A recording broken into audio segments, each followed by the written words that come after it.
Hello and welcome to the Zwift Race Place. I'm Cade Fravel, bringing you live coverage and commentary of Veganuary Stage number 2 on R.G.V over in France. And with me today is Chris Ovenden of Team Vegan, one of the Veganuary race organizers. Hi, Kate. Great to be here again.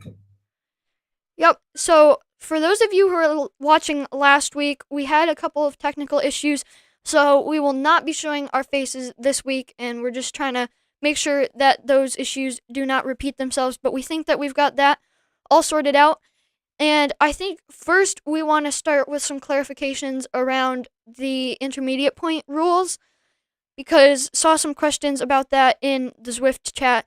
So I think there was one about how KOM intermediates as well as the sprint intermediates will be scored. So do you want to talk to that real quick, Chris? Yeah, sure. So in this race, it is a sprint race. There's three sprints actually in Zwift. So they've got the balloon sprint, the pave sprint, and then the Marina reverse sprint. But what we're doing this time is it's fastest through the pave and balloon sprints. So you get 2 laps to set a fastest time in your category. And then for the Marina Sprint, which is the start finish line, it's just the finish. So it's first through the banner for that finish. So the idea is that you could push the pace and try and get to the front of the race so you get the maximum points when you go through that finish line. Or you could maybe relax a little bit, get to the back of the pack and try and push through for those others, the balloon and the pave sprint, to get a really fast time on there. And then the KOM is similar to the balloon and pave. It's fastest time through the aqueduct. So again, you're going to get 2 chances to set a fast time on there. And one additional thing that we're trying to introduce, and I say trying, we're hoping it will work, is a women's sprint and it'd be QOM, wouldn't it? Queen of the Mountain competition for this race and the next 2 races. So hopefully Zwift Power plays ball with us and we get that data, but there should be similar points available that will show up in the results for the female riders, so we can see how they're doing against one another in the sprints and on the KOM. Okay, well that's great, and that all sounds good. I know that'll boost the quality of the race for some of the women out there. And so now, speaking of these competitions, I think we should head over and just take a look at some of the results from last week's race. We were not able to cover that entire race, but we do have all the results here. So we can start with the Category A general classification here. And I did include the women's general classification on this slide as well, because there is only one female rider in the GC in this category, Alice Lethbridge. Shout out to her for racing really well last week. So you can see on this table, Adam C., I believe his name on Zwift Power is Psychopath, is leading in the GC, and obviously all these standings reflect the finish of last week's race as well, because we've only had one race so far. So, Chris, as you are on Team Vegan, I'm assuming that you know Adam C. What kind of a rider is he? Well, I don't know him personally, but I've seen him in races, and he's pretty furious. He's a really top rider. But I've got to give a shout out to the other top 10 here, because if you look at that table, there's less than from place 1 down to place 9. There's less than 6 thousandths of a second between them all. 6/10 of a second between them all. And only 1 second then to place 10. So the top of that A competition is really, really tight. Some huge names in there.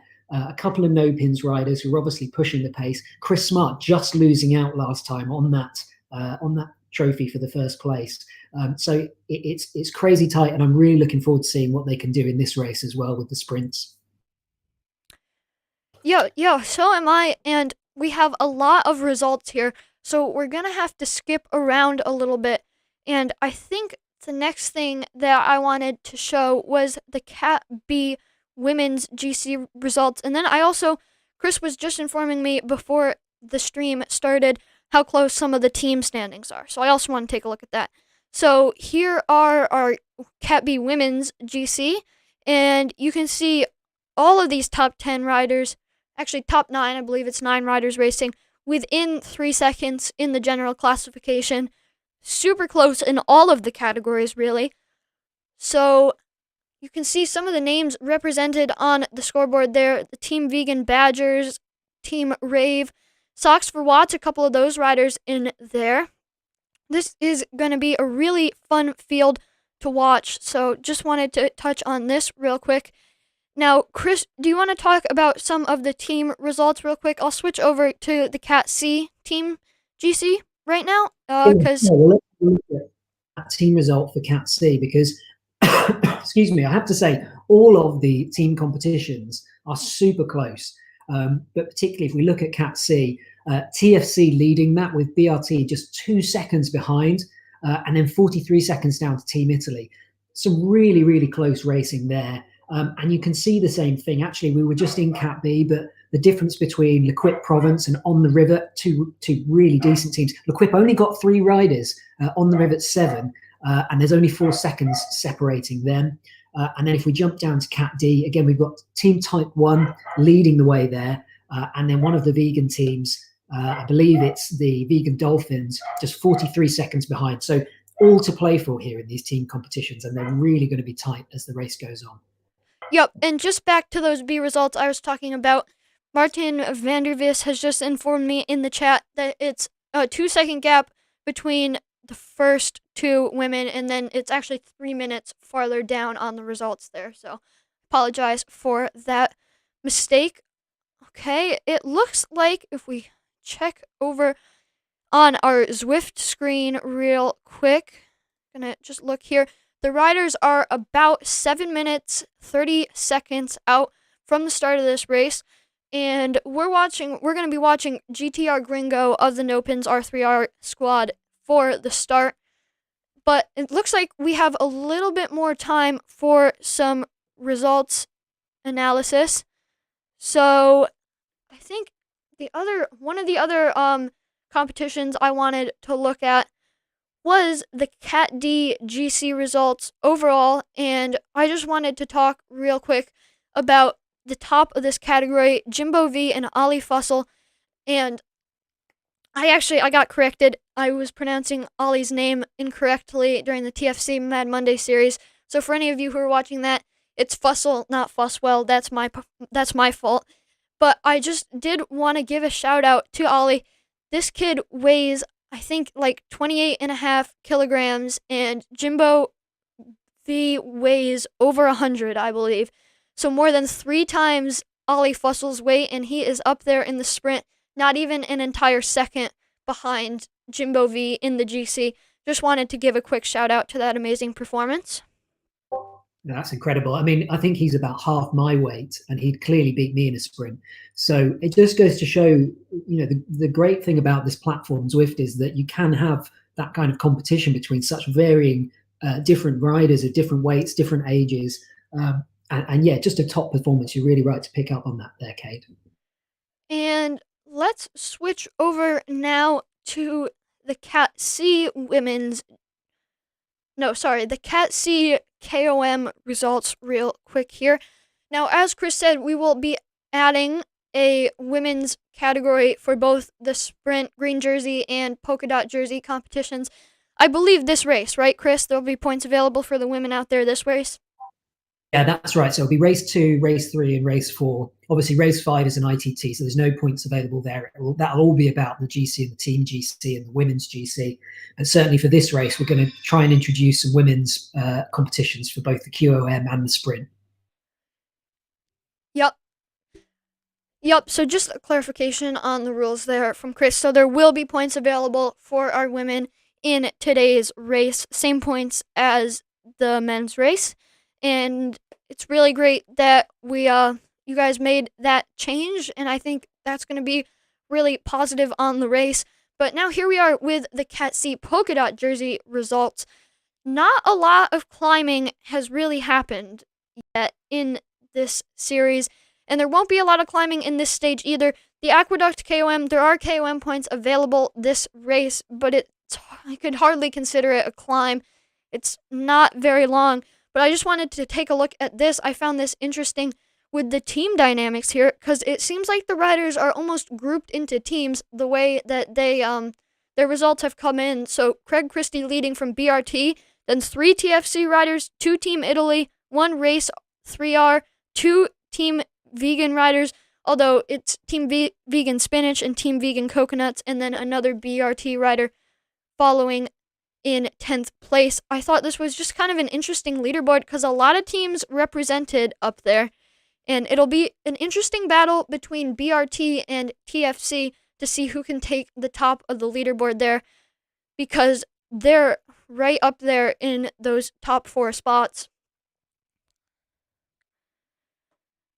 All right, if we take another... And on that KOM, as you say, we've not done a lot of climbing. Today's KOM is really more of a sprinter's KOM, isn't it? It's a sort of 30-second sprint, maybe 25 seconds for some of these really big hitters in Cat A, maybe down to about 35, 40 seconds for the Cat D riders. But we're going to end up with the climbers and the mountain goats getting their revenge in the next race, where we finish on the Innsbruck KOM, and then also on the London Pretzel, where they're going to have those 2 longer climbs to really put the hurt on these bigger boys who've maybe run away with the competition at the beginning. Yep, definitely. We do have some stages for the climbers coming up, as Chris said. This is kind of the designated sprint stage. It almost feels a little like the Tour de France, the way that we start out with the flatter stages, more of a sprinter's paradise, and then we head on up into the mountains later on in the race. And I believe stage number 5 is more rolling, flatter again, right? So stage 5 is going to be the ITT on Casapats. So it's still quite flat, but you do have the petty at the end of it. And that's, the real chance for anybody to close those gaps that might have appeared in the GC. It's a shame there's not a 6th week in January. Otherwise, we could have had the Champs as well, and it really would have been like the Tour de France. Yeah, that would have been fun, a race on the Champs. And just one of the things that, well, in the Tour, they do race into the Champs, but in Zwift, the Champs really becomes more of a pure crit race. There's no lead-in to that, and I find that course so hard to race on. I always end up getting dropped from the group there. But as a lighter rider, I think that can be expected in a crit race. And I've just brought up our Zwift view here. This is the view of the riders with GTR Gringo, the no pins R3R rider is the one we're watching right here in that blue and pink kit. And you can see the timer is counting down. We are just about a minute and a half to the start now. Yeah, and you can see there, Kay, a lot of riders in it. 165 in Cat B. I'm just where I'm logged into. I'm not sure how many there are in Cat A, but certainly it's a really packed field. And I'm expecting to see this A race particularly go off really hard. One of the reasons we didn't make the Marina a fastest through sprint is because we didn't want people just charging through there on the first on the lead-in for the first lap. But I still think this A race is going to go off really, really quick. Although the stream had cut out by this point last time, the sprint for the A race on the last race, they got up to about 75, 76 kilometers an hour. So some incredibly huge hitters here. And some real big guns. And I think we're going to see those heavier riders really push the pace and put the pain on the lighter riders who are going to just have to try and hang on for dear life in this race. Yeah, I agree. And we're now just approaching 30 seconds to go. So we will get to see how all of that plays out just momentarily here. And now we're under 30 seconds. And the reason I did want to touch on favorites real quick, but I think that we can do that after the start of the A race.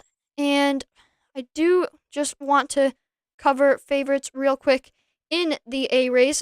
I'm not going to pull up the slide so we can still see the start. But I think that the favorite I had picked out for the A race was, let me check on this here.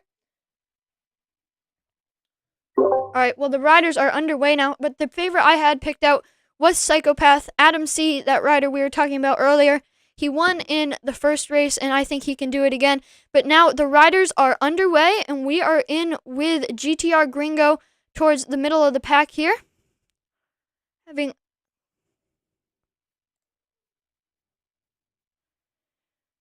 think our quality should be okay.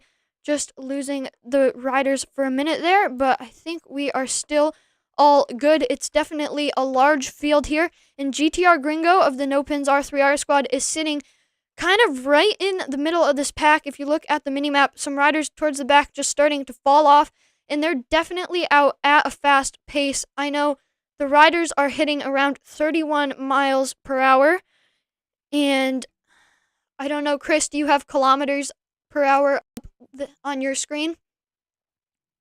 I can't see it yet because I think we're waiting for the other race to just carry on. But I'm still watching this. I mean, you can see the wattage that they're putting out here: 400, over 400, 50 seconds, almost a minute into this race. They're really pushing to put the pain on those riders at the back and try to get that early split by the looks of things. Yeah, definitely. And they're just coming through the Marina Sprint banner there. Chris was talking about how they decided not to make that one of the official sprint points on the course because the riders are just moving too fast at that point to really, riders would just charge right out of the start line and it would not be much of a competition. And GTR Gringo now moving up towards the front. He's one of the favorites, and we're going to try and catch up with our C race as they are approaching their start now.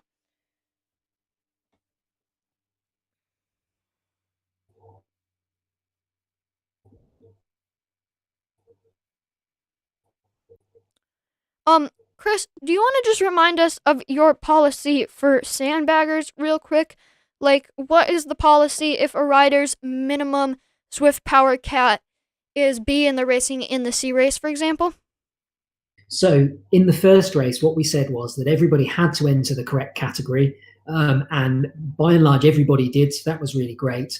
But the other thing we said is that if anybody went over category limits in that first race, then or leveled up, they go from perhaps a B to an A because of that first race, or in the week following, then we would move them up to the proper category, but they would keep their time. So there were quite a few riders actually who did really well on that crit race, put out some amazing numbers, and they actually jumped up a few categories. If it's a category breach or you level up for the rest of the season, unfortunately, we're just saying it's a DQ because there's not really any way then of policing that and making sure that it's fair for the riders who are riding in that proper category. Yep, and the only reason I say this is because the rider we just jumped in with in the B race now, Daryl Lazarenko, is a minimum Zwift Power Cat B, so I'm assuming that would mean a DQ for him. If he's a B rider riding in C, then yeah, unfortunately, it'll be a DQ. I don't recognize that name though, so he may not be a sign up. Remember that one of the things about Veganuary this year, at least, is that it was open sign up. It's just the Tofu Tornado, which runs every Saturday at 4:30.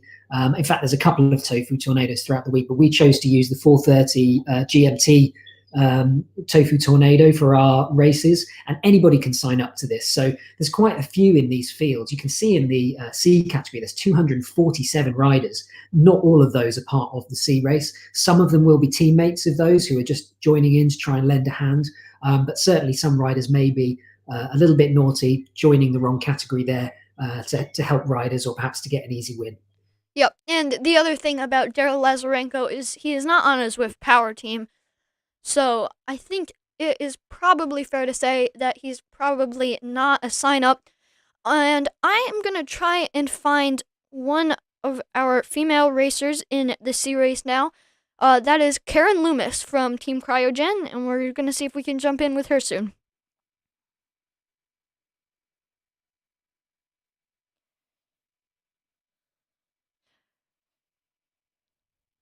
All right, here we are with Karen Loomis, and she is sitting in the top 10, 8th place overall right now. And it is great to see another one of our female racers towards the front of a category, because she is, of course, I'm not sure if she's a sign up, but if she is, she's racing for that women's GC. But she also looks like she has a shot at winning our men's race here. Yeah, again, one of the great things about Zwift, one of the things I love about it, is that it's just a great equalizer. What's a what? And it doesn't matter who you are, what size you are, what gender you are, whatever. if you get on that bike and you put out the watts, you can compete with absolutely anybody. So for that reason, I really love it, and I always want the races as much as possible to be mixed, because some of the ladies that ride on Zwift, they really kick butt, and they kick the men's butts quite a lot of the time. And Karen is clearly one of those riders. I can see that she's a B-classed women's rider. Obviously, she's a C for the mixed category. And just following her here, she's obviously in the top 10. I just saw her go to 5th and 7th there. I think we could see something quite special from Karen throughout this race. Yep, I do too. And for Team Cryogen, I'm not quite sure where they are in the current C team standings. Maybe you can check on that for us, Chris, because my spreadsheet is just having a hard time right now, trying not to run too many things right now, because don't want to overload the system. But I'm going to try and check in with our D race now. And I was talking about Ollie Fussell earlier, Jimbo V. Both of those riders are favorites in the D race. So I am going to head on over to that race now. And also, just a note, we do have an interview with one of our D races later on in the stream. So stay tuned for that. All right, here we are with the D race. This is Ollie Fussell of the SDW Youth Squad, and SDW is in there in the team standings, but I believe that Ollie is the only D-racer on that squad, so it's up to him to help SDW Youth get some team points. And Chris, I don't actually remember. There's actually four riders for SDW Youth in the D race. I'm not sure whether they're all taking part. I think they are, because they're all still in the GC and team standings. So I'm not sure where Ollie is in relation to the rest of them, but certainly he's putting out a really huge performance here, sitting 5th, 6th, definitely in that top 10. We seem to have had quite a nice little breakaway here in the D race. I can see there's 118 signed up. Certainly the field that have signed up for the race on the Veganuary spreadsheets, there's only 44 signed up. So over double that are just non-signed up riders. But clearly Ollie really pushing hard and really making it work against these. Although he seems to have had a dropout now. I can see his watts have just dropped to 0. So I hope he's not had a mechanical. I hope he's able to sort that out and get on. I do as well. And we are now in with H Bottoms of the SCW Youth. So yeah, I stand corrected there. Ollie, not the only rider on that squad. I see N Tully, H Bottoms, 2 other riders in this front group. So SDW Youth really well represented up here in our D race. And I see a Team Vegan jersey there as well. And Jimbo of the TFC squad also riding towards the back of this group. He's currently leading the GC standings in the D race. He won last week's race in Crit City. And it looks like there's a rider trying to go off the front of the D race now. See if we can get up into the front with that racer.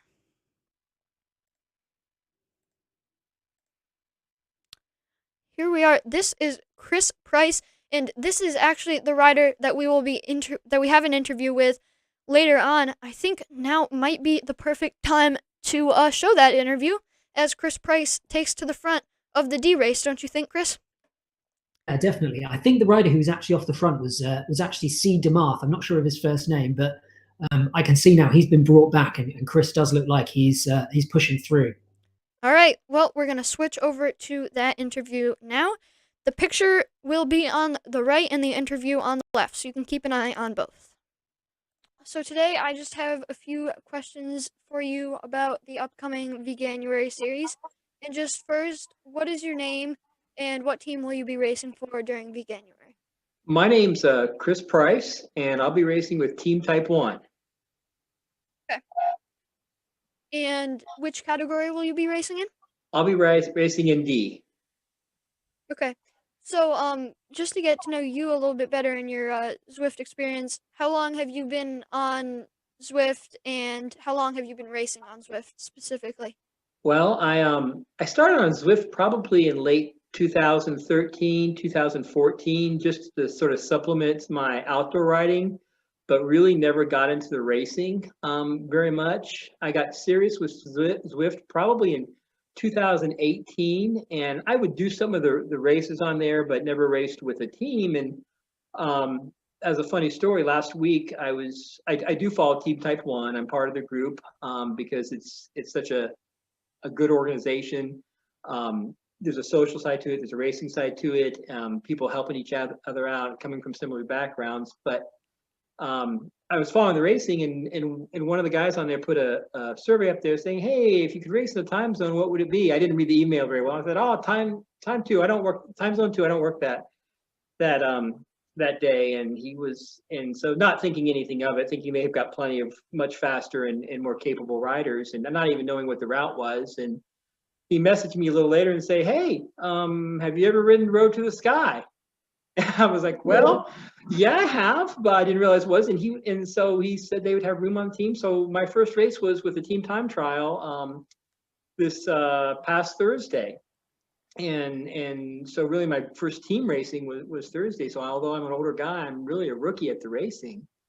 Had a great time with people who, you get in this race and it's like they've known you for years on the team. And Ruth and Greg and Sammy were just also supportive and were teaching me things. We were talking as we went up the hill. So although it was a long ride, a hard ride, it was a lot of fun. So when we got done with that, Ruth was like, "Hey, they're doing this series.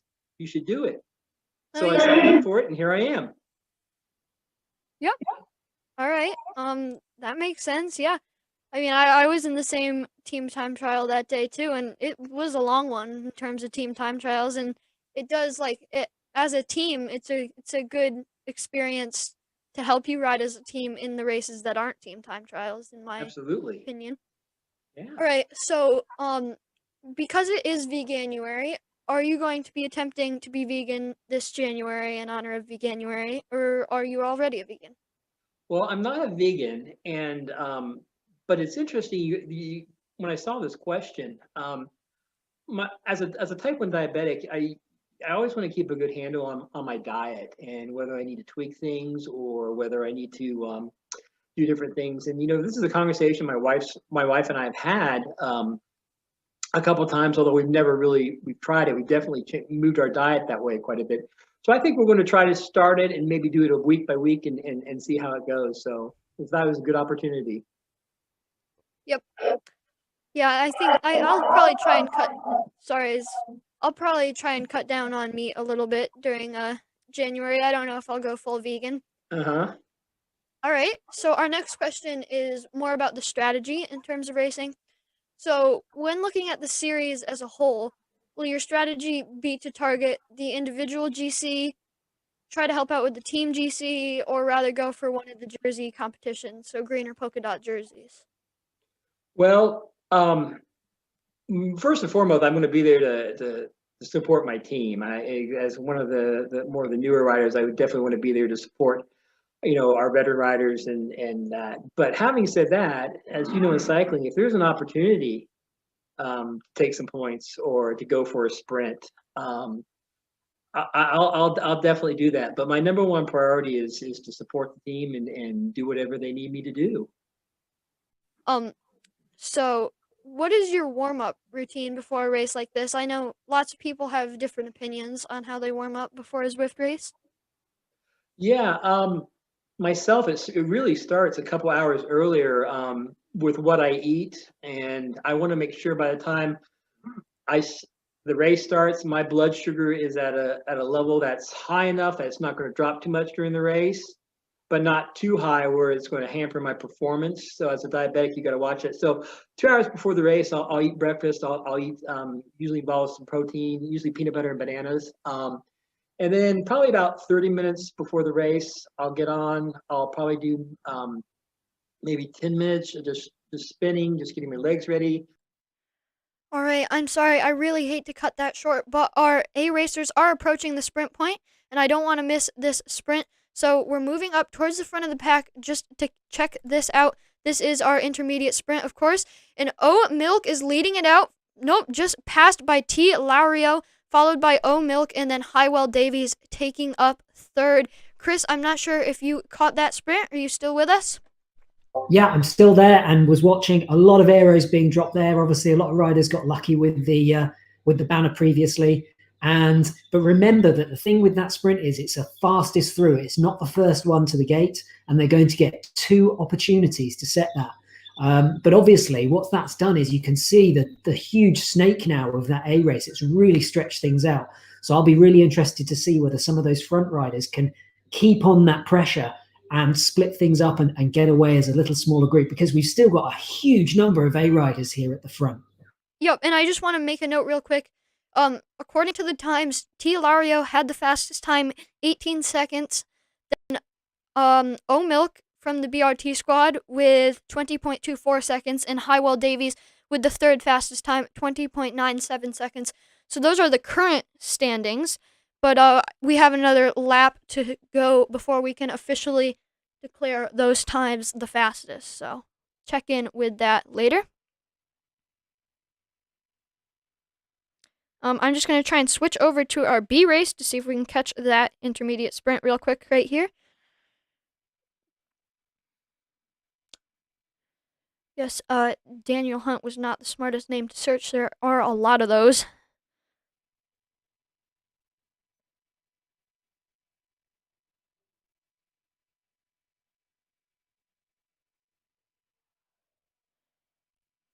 All right, here we are back with the B race. Jerome Spielman's right at the front here, and I think Daniel Hunt was the first through the line, followed by Jerome Spielman's, and it's going to be hard to determine fastest times here, as our leaderboard is still showing times from the A race, but I think, as Chris referred to it, the Veganuary elves will be working on getting those results out after the race.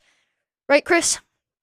Yeah, they certainly will do. And remember, the other thing is that one of the reasons we can't just rely on the primes for this and do a first past the post is that not everybody is signed up to Veganuary who's taking part in this race. So some of those riders setting those really fast times are actually unsigned up, and may just be riders who have just come along for the ride today or to support teammates. So it is going to be a case of just waiting to see what the results tell us, and hopefully we can get those out really quick, hopefully by tomorrow at the latest. But the elves will be working hard, I can guarantee you that. Yep, we will not be including those results in this stream, but we will touch on them in next week's pre-show. For those of you who are curious about that, we can do a little analysis of those results, and there'll be a little bit more to look at, because there might have been a bit of a GC shakeup after Stage 2. It is another sprint stage. Should be large groups mainly staying together here, but you never know, and it'll just be more interesting to look at the GC after 2 races.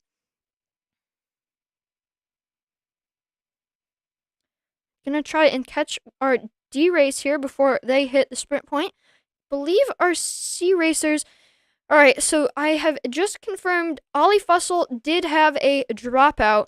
So Ollie Fussell, the SDW youth rider, has dropped out and is no longer riding in the D race. So we'll go back with Jimbo V, also in this front group in the D race.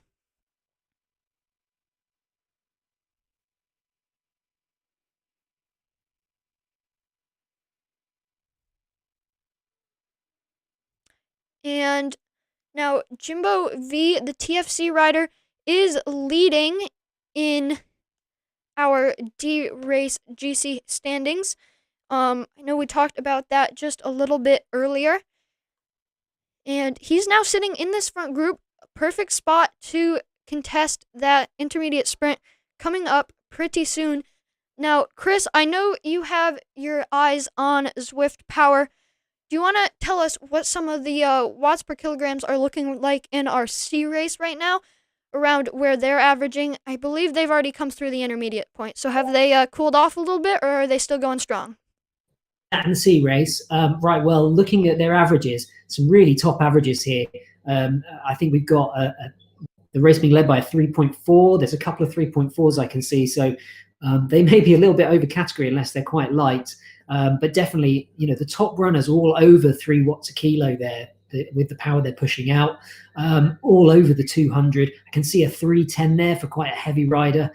So some really big power, some really big watts per kilo being pushed there through that sprint section, definitely. Yep. And Jimbo, the rider we're following right now, I'm not sure if we, never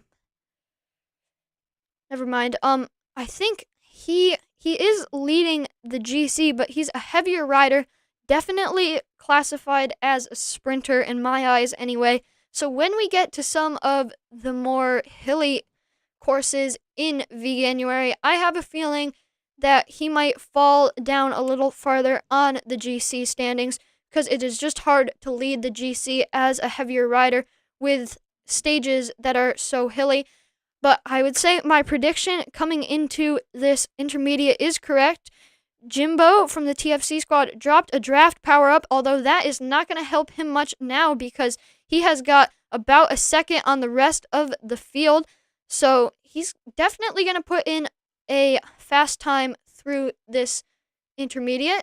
Chris Price, who we interviewed earlier, the rider whose interview we were listening to, also put in a big sprint there, and he just passed out Jimbo after the banner there.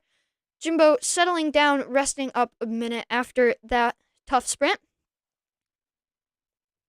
You could see there, Cade, that Jimbo went out really hard. He definitely had the time on them. But actually, I think it's the riders at the back there that were really gaining on him at the end. They're the ones who are going to have set the fastest time through there, I would imagine.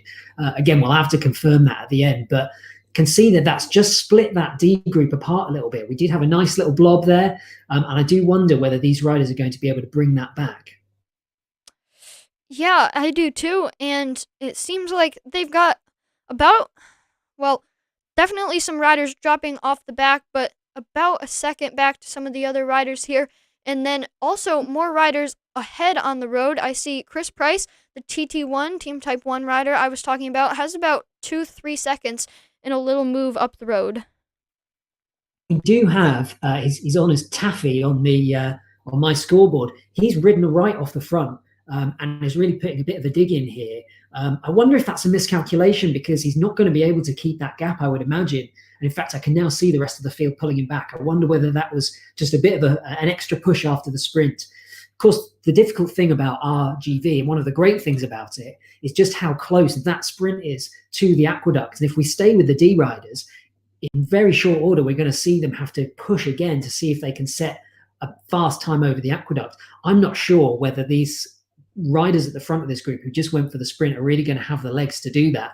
And maybe they're just targeting that sprint competition and leaving the KOM to the lighter legged among the D riders. Yeah, no, I agree. And also, I believe, are there more KOM points available on some of the bigger hills later on in Veganuary? Yeah, definitely. So on the Innsbruck KOM, there's certainly a lot more, and that will be a first to the finish point structure. And then on the Queen stage, there's a lot more points there. We've got 2 hills. Again, it'll be fastest over, but lots more points coming up in the KOM competition. So let's see how they do here. They're just coming into the Aqueduct. I can see it's being led out by Taffy. We've got C. Koschel at the front.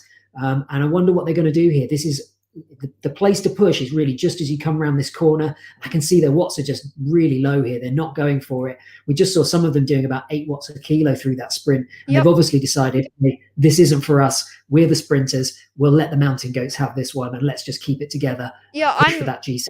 I'm in here with Koschel and Jimbo up here as well. They are, Jimbo just went over 4 watts per kilograms, but in general, not exceeding 4 watts per kilogram, sitting steady around 3, 2.5, and nobody's launching a sprint up to this Aqueduct KOM reverse line. So definitely interesting to see the strategy here. None of these D riders really going for those KOM points. And I think these guys know that not long after this, they're going to have to do another sprint. And they'll have that in their minds as they're going over here. Few going off the front there. G. Armouth going off the front. K. Biddle just stretching things out again. Maybe thinking, hey, can we just pull this apart a little bit more, really get some more time on that GC and that team competition and see if we can whittle this group down to make sure that we get the win in the top 10. Yep, you're definitely right about that. I'm watching it live now. It looks like they're getting 2 seconds to the back of the chasing pack, closer to 1 second to the riders on the front of that pack. It's a decent-sized pack, but the gap seems to be growing, and this has put some riders in trouble at the back of that group. The front with U benched has managed to catch back on to these riders, but I see some riders dropping off in the minimap from this D group that were there before. So just keeping the pressure on has worked well for some of these riders in the D race. They've managed to drop some of the other riders who might have been contenders later on off the back of this group.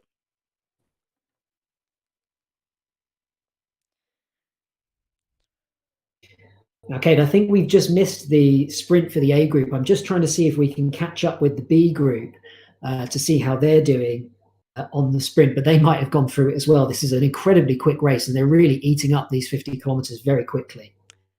So you're saying the A race has already gone through the intermediate sprint for the second time around? The front of the race certainly has. I mean, I'm just having a look now to see where our B race is. They're at 19.4, so I think they've probably gone through it as well. Again, this looks like it's whittled down a little bit, though. I'm just riding with one of our vegan riders. Shout out here to Martin. He's currently riding in 12th, and they're pushing some really big watts here, some really incredible power numbers, 50 kilometers an hour on these little rolling areas in France. Obviously a really close race, and I think we've whittled this group down now maybe to 30 or 40, so it's going to be really tight at the end. I'm excited to see what they do when they get to that sprint line. All right, well, we are in with the C race, and they're coming up to the balloon sprint reverse line right now, and so we can just see what these C riders do. It's a little bit of a rolling sprint, actually, and we're towards the back of that group around 22nd place, but it looks like some riders have gone off the front, including W. Honey of the BRT Badgers. I think he's pretty high up there on the GC results, maybe top 10, although I can't be positive. So that would have been a bit good time from W. Honey. And if we look over on the leaderboard, looks like O Milk set the fastest time so far, and that is an A racer. So in the A race, O Milk has set the fastest time with 20 seconds, 20.59 seconds so far. But of course, the A racers will get another go at this sprint.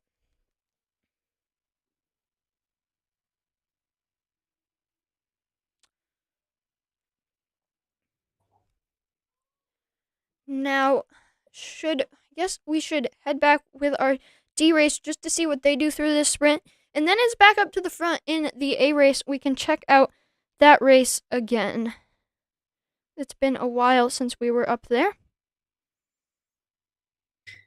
I've just dropped in with C. Koshel, and it didn't actually occur to me. I don't know if she's signed up to Veganuary, but this is a female rider who's currently riding in first in this group.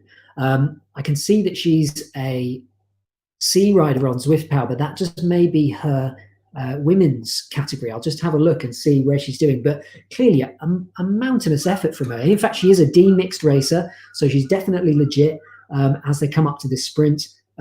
Just tearing this apart, and you can see now that D race at the front is down to what, 10, maybe 15 riders at most, being led out there by Koshel. So you know, she's really hitting these boys hard and really hurting them on this race. Incredible to see. We are actually in with Koshel as well here in the pink and blue jersey at the front of the race. For those of you who are just trying to figure out which one she is. And she's still leading them out right at the front of the D race here, pushing just around 3.5 watts per kilograms. And she just kicked it up to over 4. So it looks like she's going to be going for this sprint, maybe fastest time through here as well. And as a woman in the D race, she will have a separate standings after this race, correct? So she will be eligible for a women's green jersey. Yeah, that's correct. I'm just trying to see if she's signed up. I actually don't think she's a sign up on the Veganuary page, so she won't be in there. But certainly she's kicking butt in this race, and a big shout out to her for the effort she's putting in here. All right, it looks like Jerome's trying to come around her. Also, Kay Biddle now on the front, so we'll see what Biddle can do. Do you know if Kay Biddle is a sign up? I know it's hard to determine for sure. I don't think they are, actually. So I think we've got a lot of very strong riders in this. There is, of course, in Veganuary a Zwift Power-based league, which is just based on points, and anybody can enter that just by riding the races. What we did, though, is we did a sign up for these other competitions that were based on time and to do the KOM and the sprints. But here they go over the sprint banner, and let's see what kind of power they put out here. Yep. It was up to 8 kilo for the previous one. This time looks a little bit more sedate, actually. We're not seeing those same kind of numbers. I've not seen any power drops. But here we go. All Jimbo's right, off the front. Yep, Jimbo is going for it. It looks like Kaushal is responding. She was up to 11 watts per kilograms there for a minute, challenging the sprint from Jimbo, and she is almost right on his wheel there. She just came through the banner there, we saw. So I believe Kaushal actually set a faster time than Jimbo, because he went earlier, but she closed the gap, so not sure exactly how the times will work out after that. And I know Kaushal not eligible for that green jersey if she's not a sign-up, but just interesting to see how that sprint played out.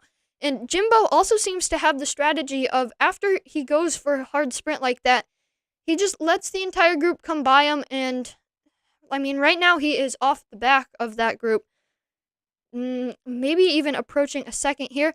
And it looks like Chris Price, the rider we interviewed earlier of Team Type 1, has been dropped off from this group. He's sitting in 13th place right now, about 38 seconds back from Jimbo. I'm really not surprised to see riders dropping off from that pace, because for a D race, that is incredibly high. And they've still got a long way to go, remember. So he may be thinking, I'm going to bide my time. I'm going to hit those sprints. Maybe I'm going to give up a bit on trying to get the stage win, but I'm just going to really focus on getting my fastest time through some of those banners as I possibly can. All right, I just jumped back up to the A race with Alex Rockwell. Now, these riders are going to be storming towards the next sprint point soon, and I'm just going to take a quick break here. Chris, you want to talk about the A race for a minute? Yeah, sure. So I'm riding with Alex as well. He's currently in 32nd place. Still a pretty big group here for the A riders. I think there's got to be about 100 riders there pushing the pace. We're up to 50 kilometers an hour. So there's really no let up on this race. I think they're just coming round, are they, for the Marina Sprint, which of course isn't going to be for points this time round. But we'll see if any of them do go for it anyway. Some like to just stamp their seal of approval on this and stamp themselves on the race. But we'll see how they do. Certainly a really packed crowd here, and you can see the watts per kilo here. Alex Rockwell pushing out about between 3.7 4 watts a kilo, obviously sitting in that group. If we jump up to the front, I'm going to just ride with H. Davies from BRT. Again, he's a bit further up. Again, really putting out some good power here. I just saw Gringo there, but he disappeared. It's very hard to track people, unfortunately. Okay, we've got El Bard from No Pins R3R, sat on the front. He's currently in 5th, 3rd place. It looks like they're taking it a bit easy here now, actually. The pace has just dropped a little bit. Perhaps they're thinking, look, let's just save those legs for the next sprint. Yep. Looks like it's still a long way to go this race. Sorry, I was just going to say, it looks like the pace has dropped down closer to 3.5 watts per kilograms, so well below an A race standard. One of the interesting things, I think, Cade, is when you watch the A races and the B races particularly, the B races are the ones who seem to ride the whole thing at threshold. The A races know that all of them can put out these big numbers, so they're not going to get off the front by just pushing the pace really high, because the guys behind them are just going to sit in their draft and have a grand day of it. So what the A racers tend to do, I find, is they do sit in zone 2, zone 3, and it's just at those real pinch points in the race where they really hit it hard and try to blow things apart. Yeah, it's kind of a case of ride smarter instead of harder, and I think our A racers have mastered that. But I have to say, from a spectator's point of view, it makes it a little bit less interesting. Sometimes it's more fun to watch the B race when riders are trying to go off the front all the time, pushing at threshold. It can be more exciting sometimes. Yeah, there's definitely that excitement factor when somebody's putting in a huge effort. I'm sure these A racers will be thinking, though, about those sprint points and about that KOM that's coming up. You can see on the mini-map that they have got quite a way to go here. So maybe they're just thinking, look, come on, boys, no one's getting away here. Let's just tick it over under 4 watts a kilo, and we'll see who's boss when we get to that first sprint. Yep, and they are approaching that first sprint at a decent pace, even though I know I said they had slowed down a little bit here. But still, of course, moving quite fast. So we'll just have to see if a new fastest time can be set this second lap around. What do you think? Do you think we'll have a new fastest after the second lap, or do you think that fastest time will hold from the first lap? I'm really not sure. It's going to be really interesting to see how the fastest time changes, because although the front group, I think, were really pushing hard to try and break away that backpack, and therefore putting in some incredible times on that sprint. If the ones who got left behind thought, okay, you know what, you guys can just head on off into the sunset. I'm going to save my legs. We might see some really fast times from the second and third group on the road as they try to claw back those points from the front group and negate anything that they get on the finish line. Yep, and I'm in with O Milk, and I'm just going to see if I can confirm what his first name is. I don't know if you have it, Chris, but he is riding at the front here, and I believe he had the current fastest time set on the second sprint, not the Aqueduct, but the balloon sprint. So we'll see if he can maybe even beat out the fastest time coming in to this first sprint here. Looks like it's an Oliver Milk. And certainly, yeah, he's one to watch in this race. He seems to be really pushing the pace and really hitting those sprints hard. Yep, and he is also on the BRT squad. I'm going to check and see if I can find where they are in the team standings. Spreadsheet is just loading up now. So it looks like he's not a sign-up to Veganuary because the BRT team aren't in the team standings. Of course, the way we worked it in the league was that if you want to enter the team, you need at least 3 riders, and then the bigger your team is, the more of those riders count towards the points that you get. So for a team of 3, it's just 3 riders that count. If you had 8 in your team, then it's 5 that count, up to 12 for the maximum team size, where 8 of those riders, their times would count towards your team. And unfortunately, it looks like BRT, although they've got Hywell Davies in there, I can see, it doesn't look like they've got any other A races that have signed up, or at least perhaps they didn't complete the first race. So they're not going to make a mark in the Team GC, but certainly Oliver Milk is looking like he's going to make his mark in this race. Well, just about Hywell Davies, he's been a favorite going into both races here. He's got a strong Zwift power rating, and on the spreadsheet, he is listed as Team BRT, but they didn't register a team, so they will not be included in the team standings. That's correct? Yes, that's right. Okay. Anyone who had a team, I would just automatically take their team name, and if there was at least 3 of them, then they'd be automatically entered. Unfortunately, it looks like his teammates, although they're now here supporting me in this race, they didn't enter into the January sign-up, so their team won't count for those standings for the Team GC. But certainly they can help him here by really giving him the lead out and helping to push the pace and break this pack apart and see if they can get him to the front of that. Yeah, I agree. And we still have a little ways to the sprint point in the A race.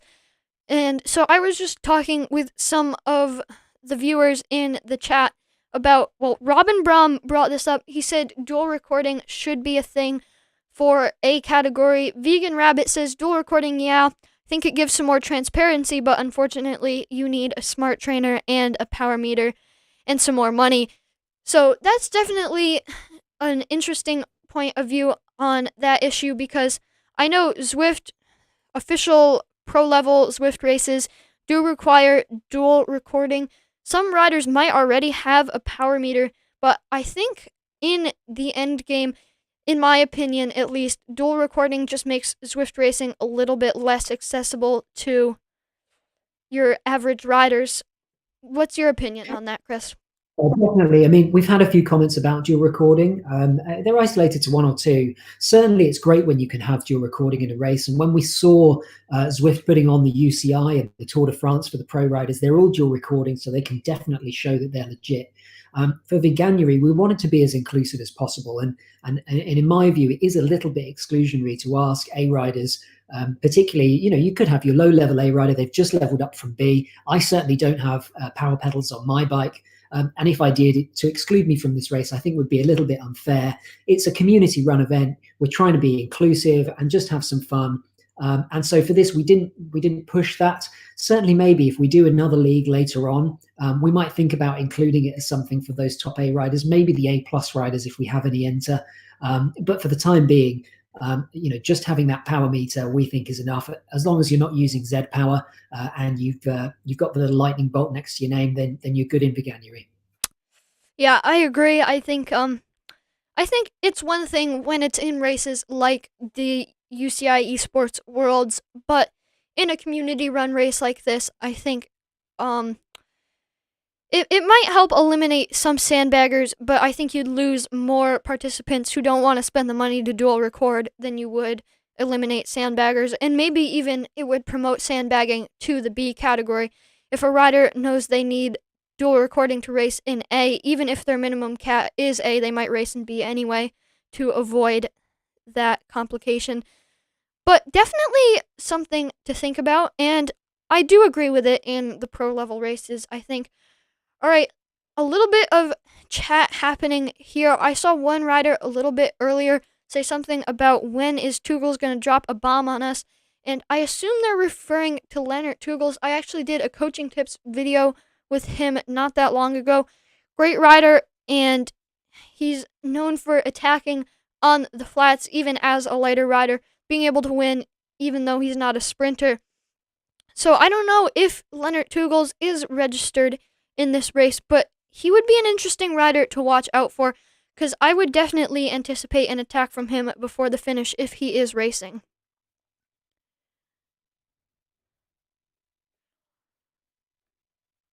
And just in case you were wondering, Chris, Vegan Rabbit, totally agrees with you on the power meter subject, I believe.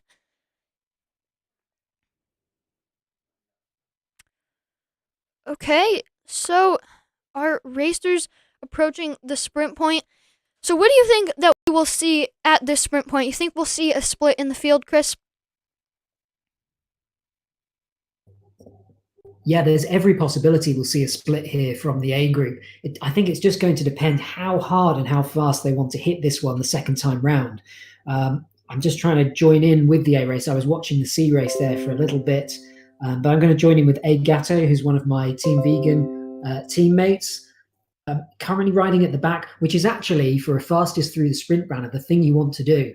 On all these rides where people are trying to set the fastest, sometimes you get group rides and everyone's trying to compete for the fastest. I always say to people, just get to the back of that group, get your draft or get your aero, and as soon as that sprint point comes up, just push through that whole group, and you're almost guaranteed to get a faster time than those guys at the front. So let's see how they do here. As you say, they're coming up to it.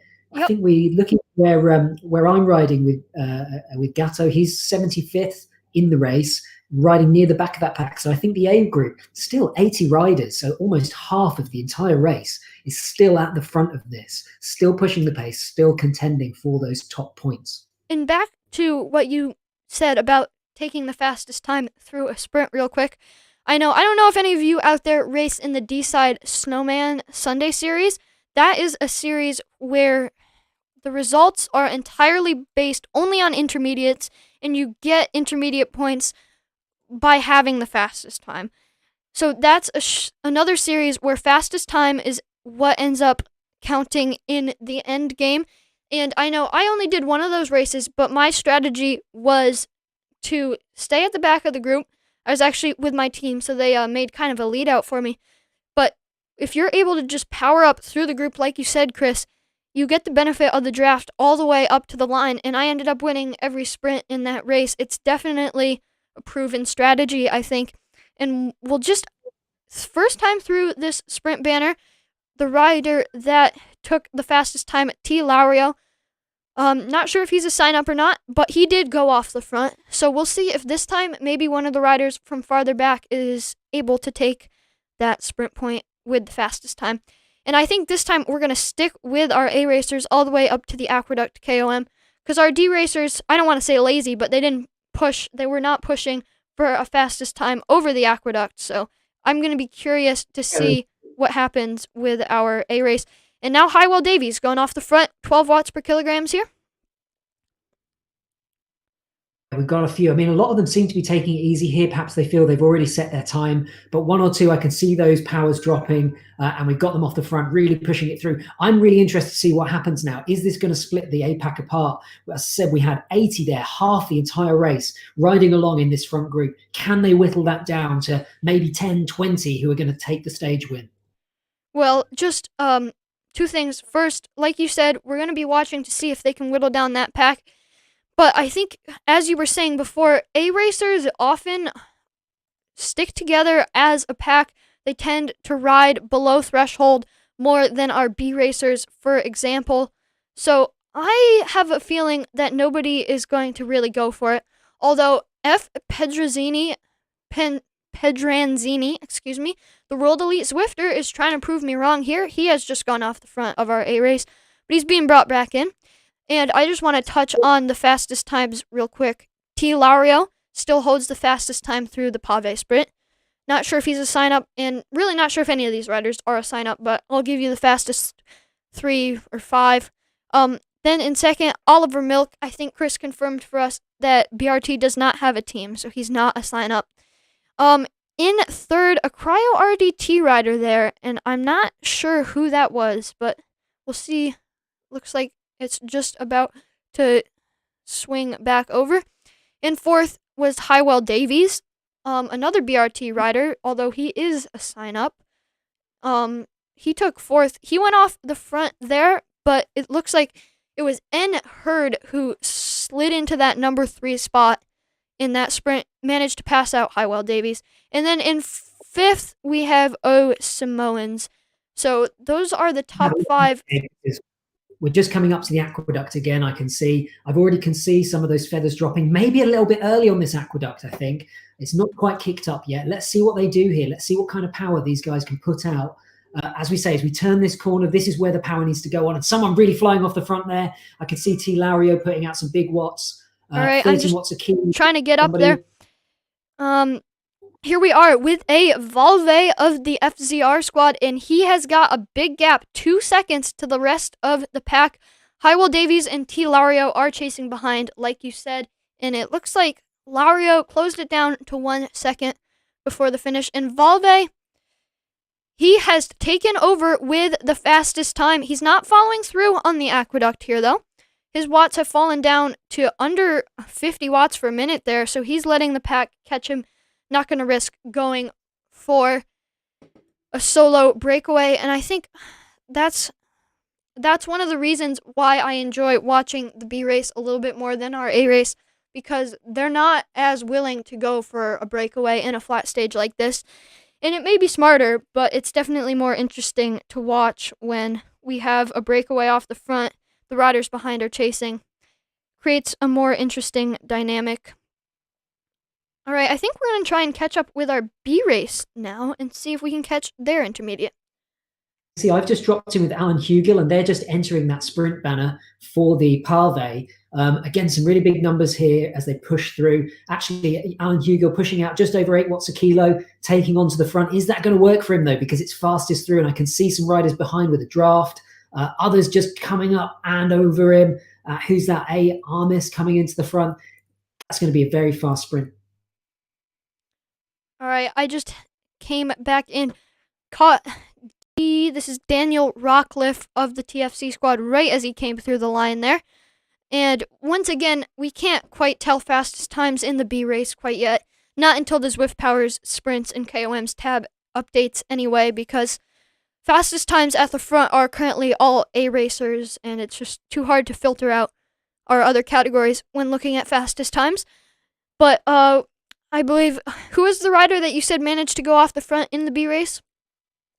It looks like his name's, at least on here, it's ARM15. So I don't know what his name would actually be in real life. May have, parents with a very interesting sense of what to name their children.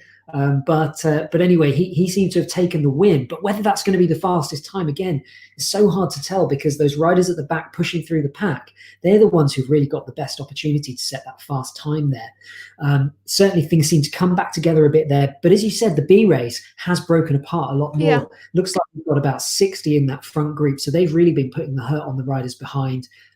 And Are we going to stay with these to watch them over the aqueduct as well, Kate? I wanted to, but I just wanted to interrupt you real quick there because I jumped in with a RM15. It looks like a female racer pushing around 70 watts, so I believe that might be a lapped racer we're looking at here and not competing for the lead.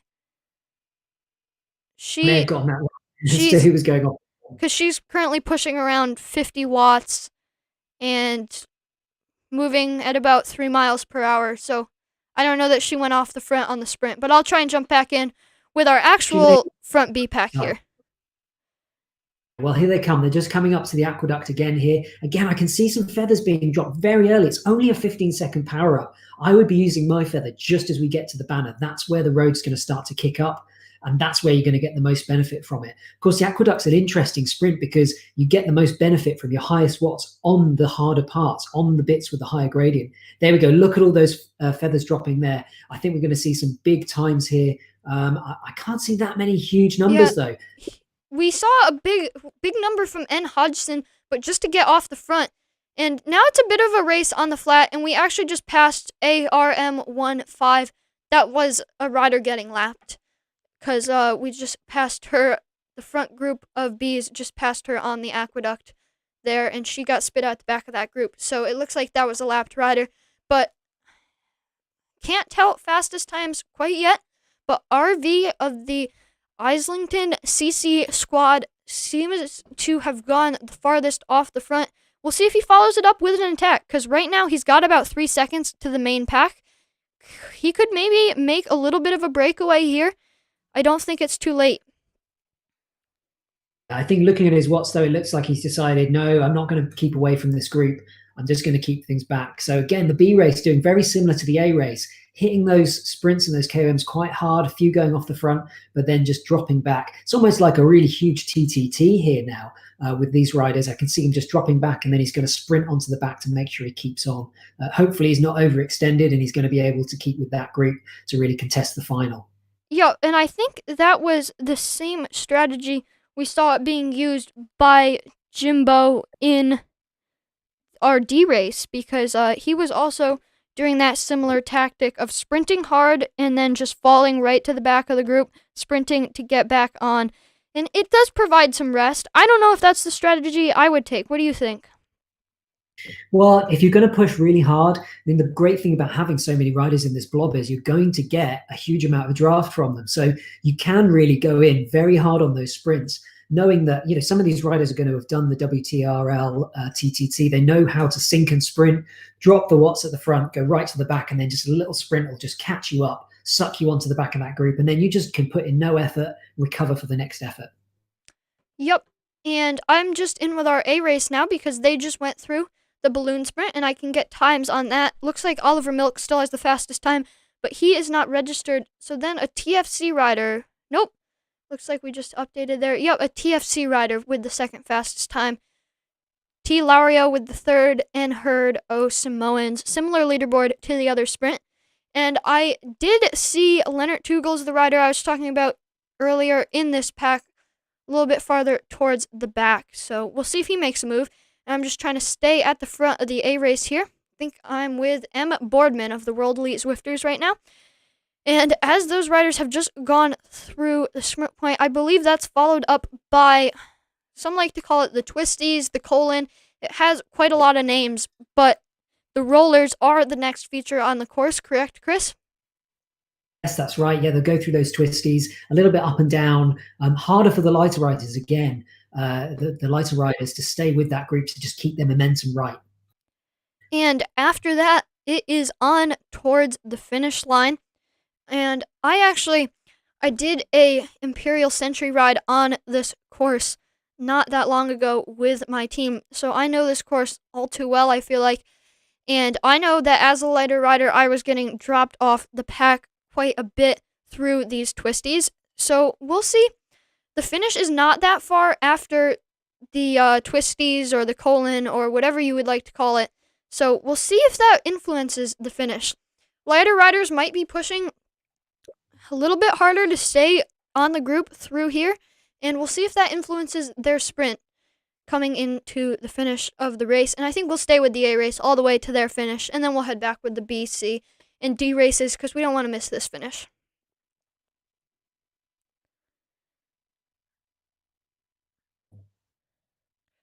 Now, Chris, I believe it's a pretty flat finish, and it's a bit of a turn into the line, if I'm not mistaken. It's a right-hander, I believe, and so you can't really see the finishing banner until you're pretty much right upon it. How do you think that will influence the finish? It's kind of a blind sprint. Yeah, definitely. I mean, obviously, one of the things on Zwift is you can see how many meters you've got left. And some of these, right, one of the things I think about sprinting, a great tip I got from watching some videos on YouTube from other really great Zwifters, is that, you can't be waiting for other people to go. If other people do go, then you've got to catch. But when you're thinking about when you're going to make your sprint, you've got to just pick a number and think, that's me, that's when I'm going to go, because there's too much lag between the riders. So a lot of these riders will know this course very well. Of course, that Marina reverse sprint plays a part in a lot of the routes on the French course. They'll know that when they hit that start line, they've got that straight and then the right-hand turn, as you say. I'll be interested to see when some of them go. I think with this A group, some of the powers that we have here, some of them might be trying to go for a long one. So it'll be really interesting to see how they deal with that and whether they do try and push off the front to really capitalize on a longer sprint, perhaps a kilometer to go, to try and break apart this group. Because at the moment, wow, I really wouldn't want to be, even if I were a good sprinter, testing myself against 60, 70 other riders who all have these huge numbers when they really get out of the saddle. Yeah, I agree. I mean, especially, I don't think either of us are really pure sprinters, but even if I was, like you said, there are going to be some great riders in this group, and the timing of that sprint is pretty hard. So we'll see if any of these riders are listening to the stream and take your advice out there. Kind of race their own race instead of watching for others to go. Now, I was just in with a rider, and I've lost them now, but I noticed that they were using steering. And this is a race that allows steering, although it is not mandatory, correct? Yes, that's right. So, some of us within Team Vegan do have a steerzo. It's a little bit of a controversial issue, I guess, is whether it gives you an advantage or not. I've got a steerzo myself that I've tried using in races when the off the map race rides were going on. I don't know whether it was intentional or not, but certainly steering was available in that. And it's really a bit of a double-edged sword, if I can be honest, because it allows you to take that better line through the corners, obviously. So if you're off the front, and particularly on something like the descent on the Epic KOM, wow, that steerzo is just invaluable because you can really cut those bends and you can keep a pack away from you quite easily. But if you're in this big group, looking at the A ride with 60, 70 riders, one of the difficulties with the steerzo is you get trapped. You can't go through anybody. You get pushed to the outside, you lose the draft, and you end up drifting all the way back. So, we wanted to use it in Veganuary because there's so few races other than the FutureWorks crit races that actually use the steerzo. And obviously we want to give people an opportunity to use their toys, use the gear that they've bought and see how that affects things. Certainly I can see in this top A race that it doesn't look like many of them have actually chosen to use the steering in this. They're just relying on their and what they know probably from all of the other races that they do. It's an extra dimension. I'll be really interested to see actually if we see an increase in the steering for the time trial at the end of this, because there you're just on your own on the road. It's a bit like doing a breakaway. You're not going to get any draft from anybody, and being able to take the shortest route around that Casapats course, that really could be a big advantage. So I want to see if we see all the steerzos come out to play on the last Saturday of January. Just a couple things. I found that racer with the steerzo, and it was a racer named Todd, Tod. So I'm not sure who that is, but he was actually going off the front just a little bit, and I wonder if that was to avoid those dynamics you were talking about, where you can get pushed to the outside if you're caught in the group. Although I assume going off the front, you're going to lose the draft anyway. So I don't know about that strategy. Certainly, I find with my steerzo that the best place to be, if you're right at the very back, you can obviously get into the center of the group and then you can start to push through that group.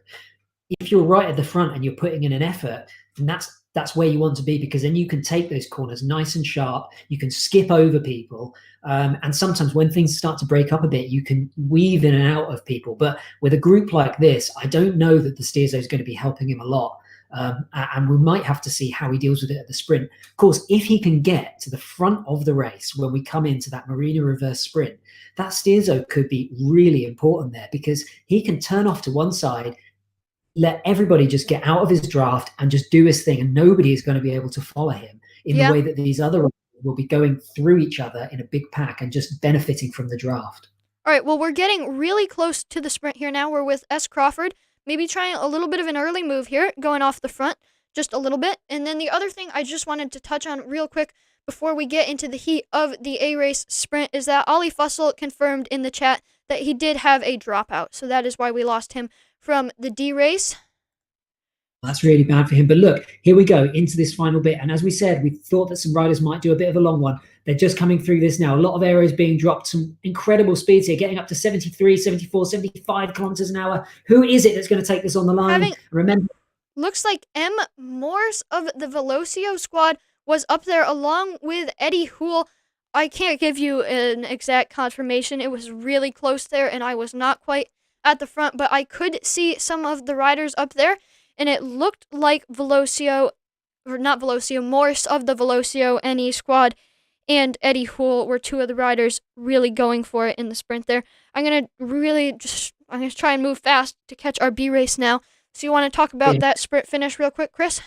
Well, I was just going to say that I was trying to see some names that I recognize. Certainly I recognize R.G.V. Hans is one of our Team Vegan riders, and he definitely is signed up to this. I think he may well be very high up there in the final standings for that last sprint and for the GC time and points. I don't know about the other riders. I'll have to check the spreadsheet afterwards and have a look when the results fully come in. But definitely a shout out there for R.G.V. He's put in an incredible effort there to come through that sprint pretty much near the front.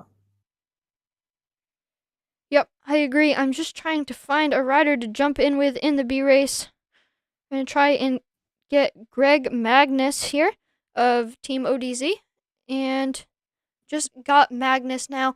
And our B race is actually still in the middle of the twisties here. So we've got a little bit of time before this finish. And I know in the live chat, Aaron Popstar asked us to take a look at N. Turner from the 3R squad.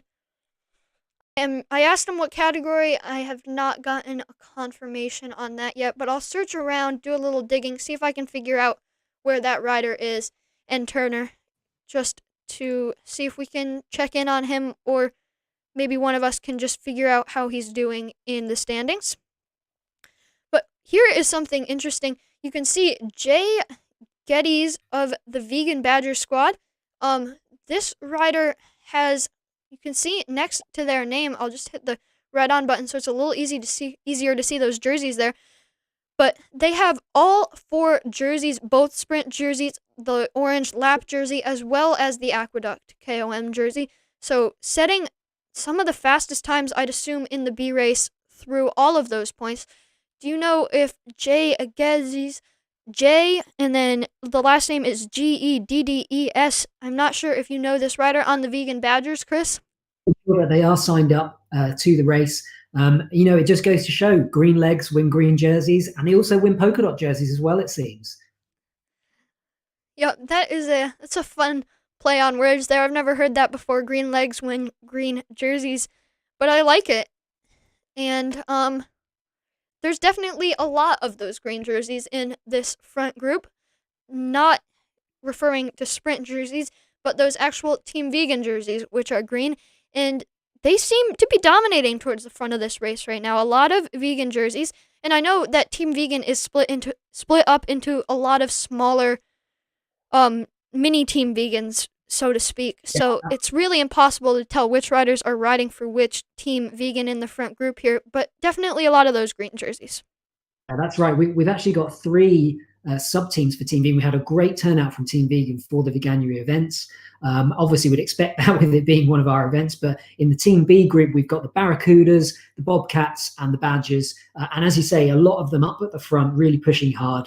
Perhaps we'll ask Zwift HQ if they can give us some jerseys with armbands on so we can be seen in our different subgroups. But I think it took a while to get that jersey itself. If you want to wear the vegan jersey, there are rides available. I think the next one is the 13th of January. Just come along to one of our group rides. I think that's the mixed salad, which is on a Wednesday.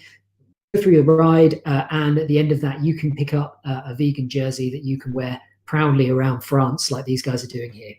I don't know what the intensity is of the mixed salad, but that is the day after the ZRL, so that might be a nice cool down group ride for you if you want to just get a little bit of riding in the day after the ZRL.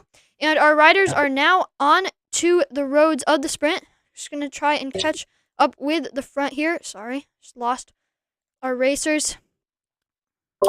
Okay, and it's looking really close here. One rider had gone off the front, but those errors being dropped with just a lot of riders just dragging them back. I can see Adrian Planch, who is one of our vegan riders, pushing up and pushing through and taking second place there. Another couple of green jerseys. I could see Jay Spielman. He's a really top rider, maybe coming in 5th or 6th, something like that. We'll have to wait for the full results to see how they've done. But an amazing sprint again, a little bit slower than the A race, but still just some huge numbers there after a 50-kilometer bike ride. And also just a little note, I know we could not see the front very well on the stream, and that was partly due to the sheer number of power-ups being dropped into the finish there. Looks like a lot of racers saved their power-ups for that finishing sprint in the B race, and we're going to try and head back with the C race now. But I also want to check in on Zwift Power with our A race real quick, because Zwift Power might have confirmed results there. Of course, those have not been adjusted to figure out who's signed up or anything like that yet. We'll have to wait on the Team Vegan Elves before we have the official results, but it can give us a little bit of an idea of some more depth in those results than we have right now. Yeah, definitely. We'll just have to wait for the complete results, but certainly the league that's run on Zwift Power, those results are going to be final, so we can see how people have done there. And I'm just going to try and head in with Eric Kangas of the Cryogen squad in our C race here. And these C racers just coming up on the exit to the Twisties. My Zwift companion app having a couple of issues here, but we're in with the C race, so we should be able to stick in with them until they're finished. There we go. Just got a nice update, so I should be okay now. So just checking at the front of this race, I see Emil Fioranchiro. Not sure if I'm pronouncing this correctly. And something odd that I've actually noticed is on Zwift Power before, I'm pretty sure that this rider's minimum category was a B, because earlier in the stream I asked you about your rules concerning sandbaggers, and this rider was a minimum cap B, and it seems like his Zwift Power profile might have updated. I know Zwift Power processing a lot of old results right now, so it looks like he has been upgraded to A. So now really way out of category in this C race here.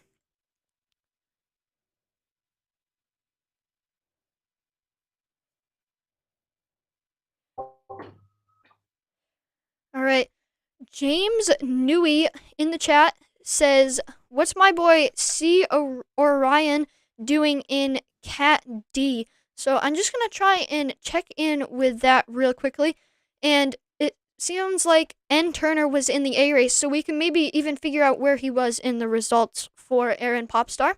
So we'll get right on that, but don't want to miss the finish to our C race. Also, thank you to Melissa T from Team Vegan for your comment about Great Cons, Cade, and Chris. We appreciate it. And just glad that the stream is working out a little better this week than it did last week.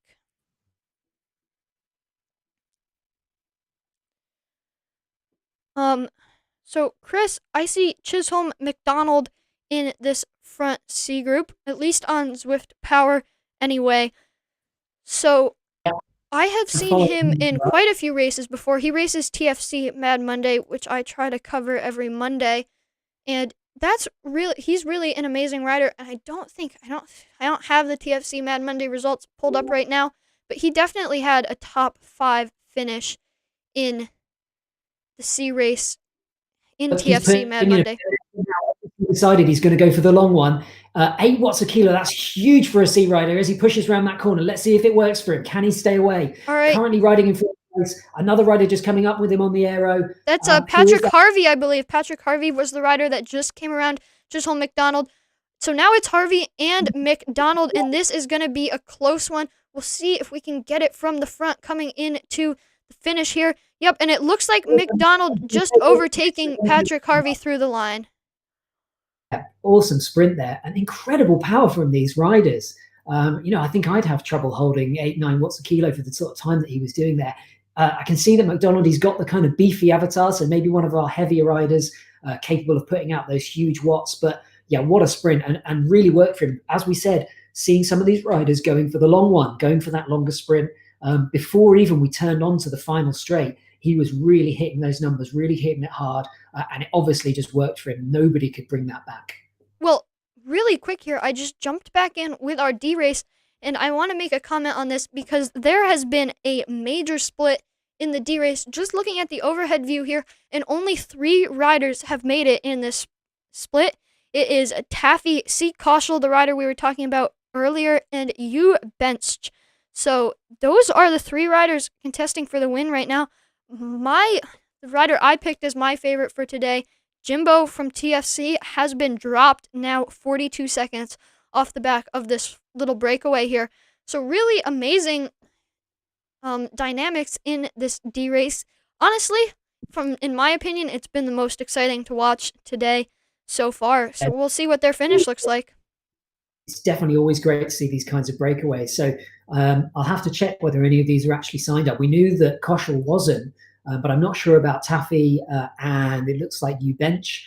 And also, look, L. Schwartz behind there, just a little bit off. I don't know whether they're going to be able to make it back. The power of the group is such that I think once you're a couple of seconds back, like L. Schwartz has got, and he's 5 seconds there off the pace, I think that's going to be really hard to bring back. But certainly, looking like he may well take 4th place in this, unless that group can come through and roll over him. Yep, and it looks like, yeah, I'm just back with Schwartz right now, sitting in 4th, and the gap has gone up to 6 seconds to the front, so I think he's just losing ground there. But he is gaining, or he's expanding his gap to some of the riders behind. Looks like another solo rider, Jay Monse, is 18 seconds now behind him, and he's upped his gap to Eric Estrada and Jimbo. That gap now sitting around 43 seconds. So I think that L. Schwartz could easily manage a 4th place here. Just don't see it likely that he catches Koschel and the other riders in this front group. Things have just completely blown up here, haven't they? Because as we go down that list, so Koschel, Bench, and Taffy in a little group of their own, then solo riders Schwartz and Monset, then Estrada and Jimbo. They look like they're in a little group, just a little trio of their own. Estrada, Jimbo, and Doodle on their own.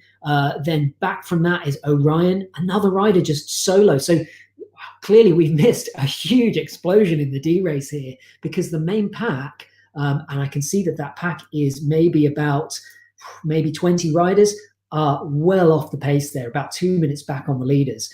Still obviously fighting for that GC time, still fighting for those points. And some of the front riders here are going to get sprint points on the line, but maybe it's just that balloon sprint just really hit them hard. They went in deep, and those 3 riders at the front were able to capitalize on some weaker legs after that to really push off. All right, I'm just checking in. I went back with Stephen Orion of the art squad. I believe it was James Newey was asking about him in the chat. And for James Newey and anyone else curious about C. Orion out there, he is currently sitting in 9th place, about a minute and a half off the leaders. So really great performance from Orion, and he's got about a minute and 20 seconds to the next D rider on the road. Stick around. Actually, I think we better head up towards the front, because these riders are nearing the end of the twisties, and after that comes the sprint. And I can see actually that Koschel is putting out some big numbers here again, trying to maybe lose these other 2. Look, 4.4, 4.6 watts a kilo. They're not having any of it. They're going to stick on her like glue, and they're going to try to keep with her for that final sprint, maybe knowing that as slightly heavier riders, they may have the advantage on the final sprint. And I know believe it was Aaron Popstar was asking about N Turner. I'm assuming that's Neil Turner earlier. And I'm just looking on Zwift Power. He was confirmed in 65th place after that massive sprint in the A race. And it looks like he was just about 6 seconds off of the leaders. So definitely not out of it in terms of GC, if that's what he's targeting. And no problem, James Newey. Just wanted to.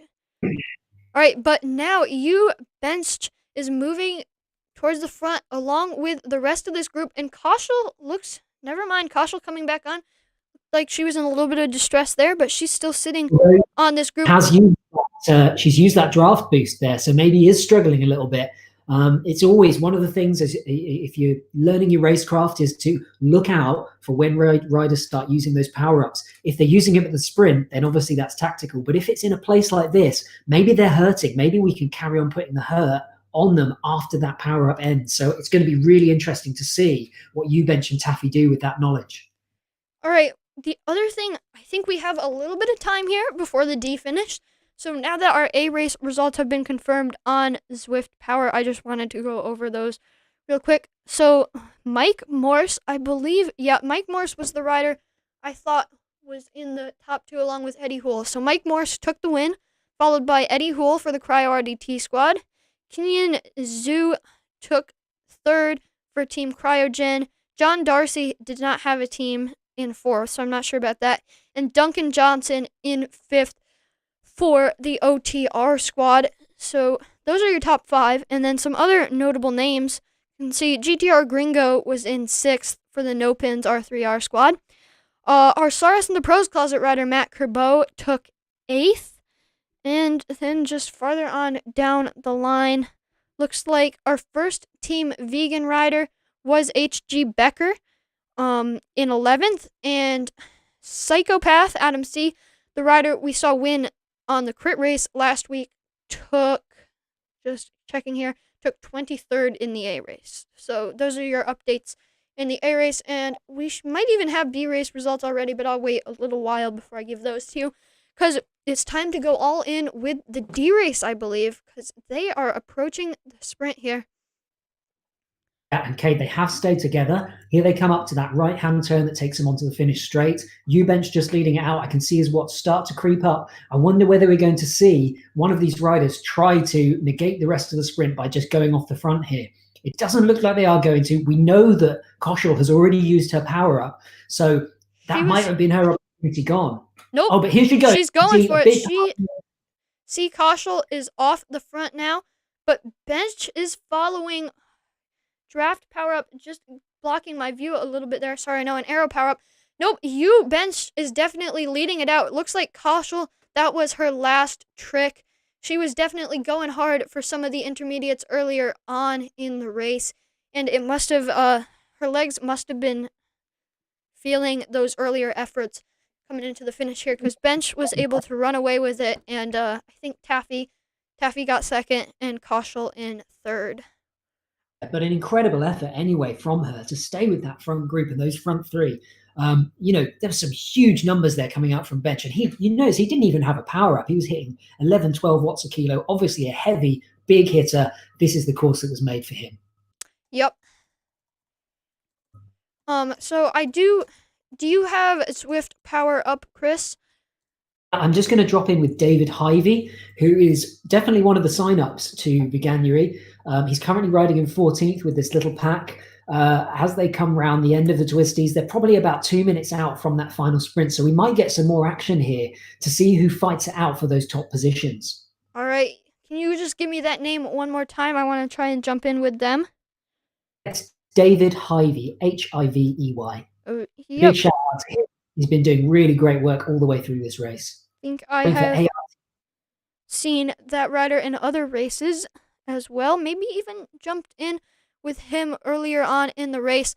But before we see Hyvey's finish, let's see, Hyvey sitting around 11th place here.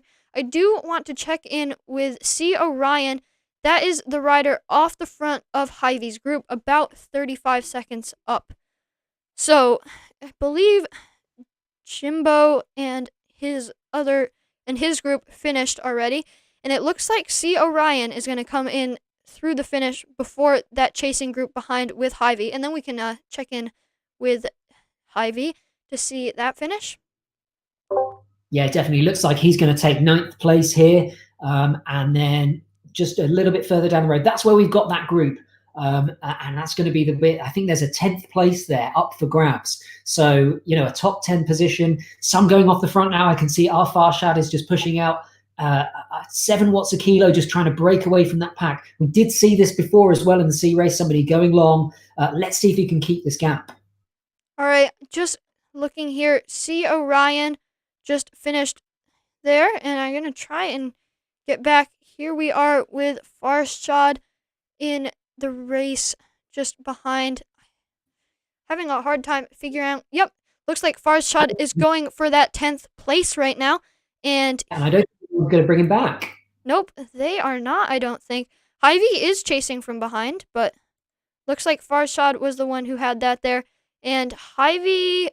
coming through top 15, top 20 place there. So great effort from him as well. And I think before we sign off on the stream today, we should have confirmed results from all of our categories now. So I think might want to just go over those real quick, those Zwift Power results before we sign off today. So next we already did the A race. So in the B race, E. Flatter, Adrian Planier, Matthew Downs, Lucas Pedersen, and Martin Vandervis. Those are your top 5 in the B race. Of course, I don't know how many of those are registered, but 2 Team Vegan riders there, although I believe Martin Vandervis is of the Vegan Badgers and Adrian Planier from the Vegan Bobcats, if that sounds correct to you, Chris. Those are the two of the Team Vegans in the B race, right? Yeah, that's right. Well, just looking down those results, I can see that I know Martin, Adrian, Jerome, and Carl Christek, I believe they're all signed up for Veganuary. Simon Molyneux, who's a little bit further down, another Team Vegan rider, all going to be picking up some points there, I'd imagine, on the sprint, and certainly helping their individual and their Team GC time. So we've got 2 Bobcats there, Adrian and Simon, who are going to have helped that time. Only a second separating them. So that finish for the B race, really close again, just coming down to the wire. Yep. And then over in our C race, I believe this was this Chisholm McDonald's first race in Veganuary? I'm not positive on that. And then followed by Patch Harvey. That was Patrick Harvey. He's definitely registered. I've seen him in the results. He's up there in the GC. Jamie Watson of the BRT squad. And then Basti Loken, another Glory rider on the same team as Chisholm McDonald in that top 5.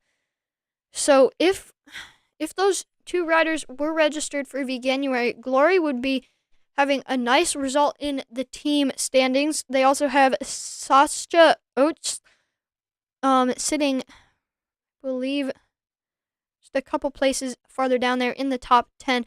But I don't think I saw Glory on the team results in the C category. I don't know if you did, Chris. That's right. I don't believe they're signed up, but I can see that Warren Honey for the BRT Badgers, he's a sign up. He did very well in the last race, coming in 3rd in our sign up competition. I'm just trying to see some of these other names, see if any of them are in there. I can see that Philip Sudworth, another top rider, came 3rd last time. So I think some of these riders, although they've come in, the top 10, they may well be very far up in the sign-up competition. And I think BRT does have a B team, and they have 3 riders up here in this top 10. I'm not sure if all of them are registered, but assuming that they are, that's a great result for BRT in the C race. I'm going to our final category here is the D race. So looks like our only confirmed results there are Taffy and Koschel. So it looks like Bench is not registered on Zwift Power. An interesting twist there. We were commentating as if he was. So it looks like Bench will not be in the official final results. And Taffy is also a minimum cap B.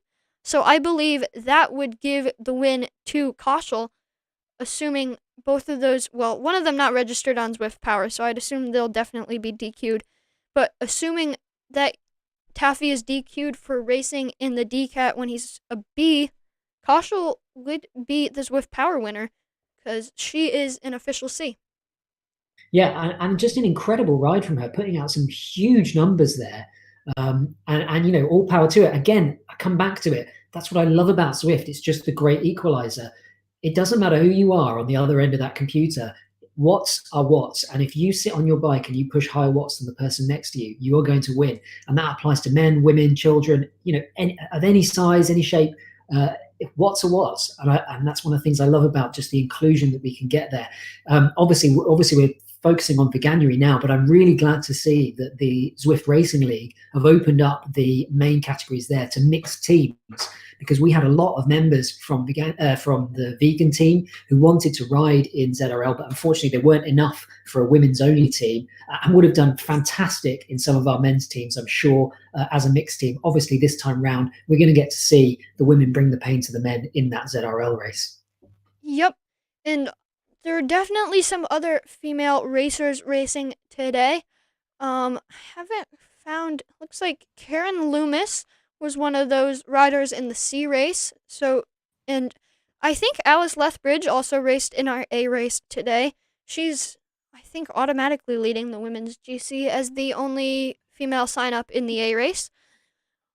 But also, before we sign off, because I think we're just about coming to the end of the stream here, just want to thank Team Vegan for, asking me to do this stream. It's been really great, and thank you to all of you out there watching. Don't forget to like and subscribe to the Zwift Race Place. And then, finally, thank you to Chris for doing this co-coverage with me and helping me figure out all this stuff. I've never had a co-host before, so it's been a learning experience. And so thanks to all of you, and I think it is just about time to sign off. We'll see you back here next week.